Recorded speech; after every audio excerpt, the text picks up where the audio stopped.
ईश्वर ने याकूब से कहा, उठो, बेतेल जाकर वहां बस जाओ। जब तुम अपने भाई एसाव के सामने से भाग रहे थे, तो ईश्वर तुम्हें दिखाई दिया था।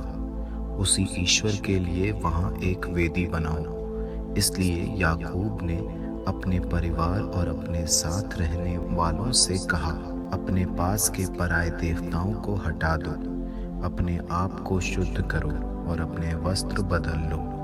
तब हम उठकर बेतेल चले जाएंगे। मैं वहाँ उस ईश्वर के लिए एक वेदी बनाऊंगा, जिसने संकट में मेरी प्रार्थना सुनी और यात्रा में मेरी सहायता की। उन्होंने याकूब को अपने पास के सभी पराये देवता दे दिए और अपने कान की बालियां भी। याकूब ने उनको सिखेम के बलूत के पास गाड़ दिया। जब वे जा रहे थे, तो उनके आसपास के नगरों में ऐसा आतंक छा गया कि उनके निवासियों ने याकूब के पुत्रों का पीछा नहीं किया। याकूब और जो लोग उसके साथ थे कनान देश के लूज अर्थात बेतेल नामक स्थान पहुँचे।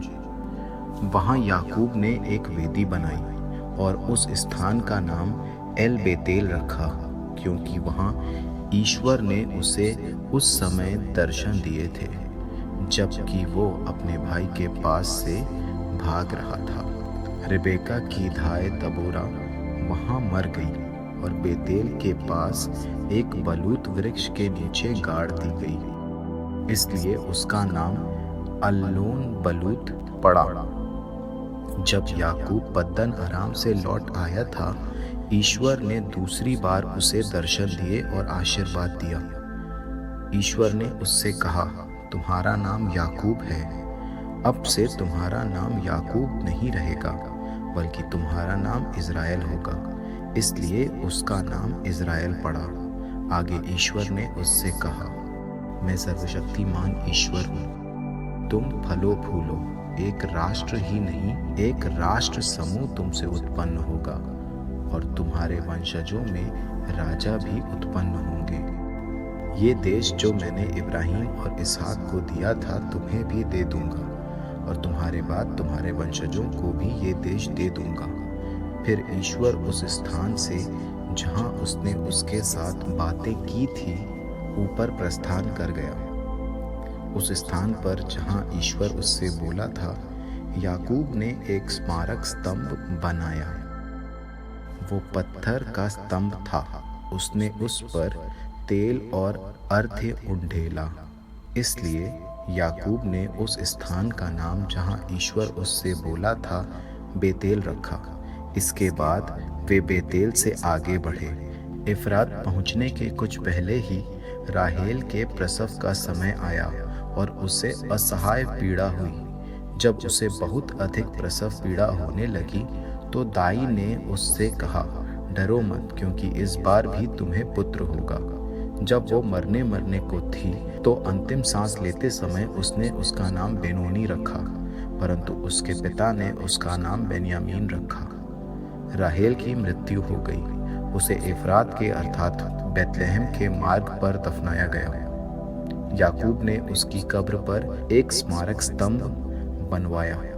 राहेल की कब्र का ये स्मारक स्तंभ आज तक सुरक्षित है। जब इज़राइल आगे बढ़ा और उसने मिगदल एदर से आगे अपना तंबू खड़ा किया, जब इज़राइल उस प्रदेश में रह रहा था, रूबेन का अपने पिता की उपपत्नी बिल्हा से संसर्ग हुआ और ये बात इज़राइल को मालूम हो गई। याकूब के 12 पुत्र थे।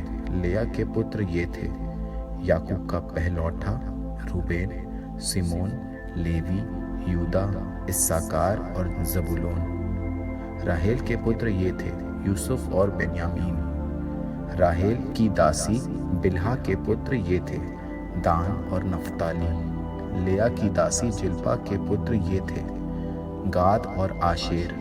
यही याकूब के पुत्र हैं जो उसके यहाँ पद्दन अराम में पैदा हुए थे। याकूब अपने पिता इसहाक के पास मामरे अर्थात किरियत अरबा या हेब्रोन आया, जहाँ इब्राहिम और उसके बाद इसहाक भी प्रवासी होकर रहा करते थे। इसहाक कुल मिलाकर 180 वर्ष तक जीवित रहने के बाद मरा।